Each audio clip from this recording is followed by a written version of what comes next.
hening jatuh di kepala. Langit gelap, tapi bukan cuma soal cuaca. Kadang suara hati lebih keras dari petir, dan gue cuma berdiri nunggu sesuatu yang gak pernah hadir.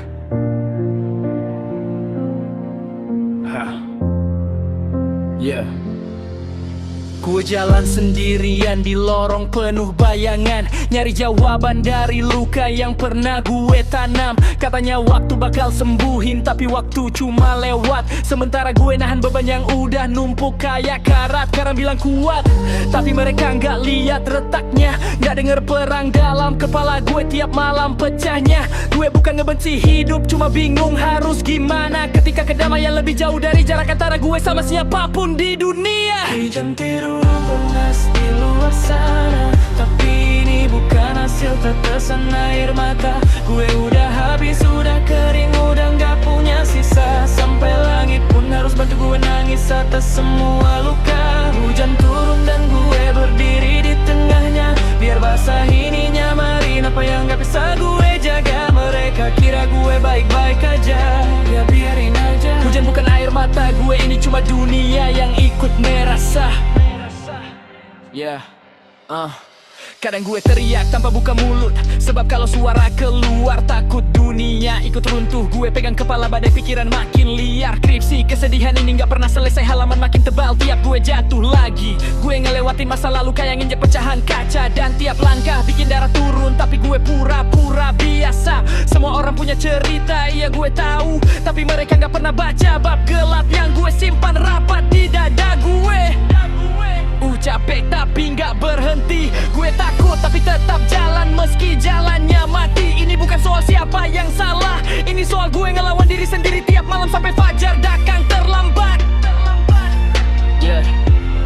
Kalau suatu hari gue hilang, bukan berarti gue nyerah. Gue cuma nyari ruang buat pulang, karena diam kadang lebih lantang dari suara paling keras. Dan gue cuma butuh tempat buat roboh tanpa dianggap lemah. Hujan turun deras di luar sana, tapi ini bukan hasil tetesan air mata. Gue udah kosong, udah retak, udah gak punya nada. Jadi langit biar yang nangis, biar dia yang jaga rahasia. Hujan turun dan gue berdiri di tengahnya, sambil ngerasain dingin yang nyembunyiin semua luka. Mereka kira gue bahagia, ya terserah. Hujan bukan air mata gue, ini cuma dunia yang ikut terluka. Kalau gue jatuh, jangan angkat gue, cukup temenin aja biar gue belajar berdiri sendiri. Kalau gue hilang, jangan cari gue, kadang gue perlu hilang supaya bisa ngerti arti diri. Dan ketika hujan berhenti, gue gak yakin gue udah pulih, tapi gue masih di sini. Masih berdiri, masih bernafas, masih nyoba nulis ulang bab yang selalu gelap itu. Sampai gue yakin hujan berhenti, bukan karena gue gak punya air mata, tapi karena gue mulai punya alasan buat gak jatuh lagi.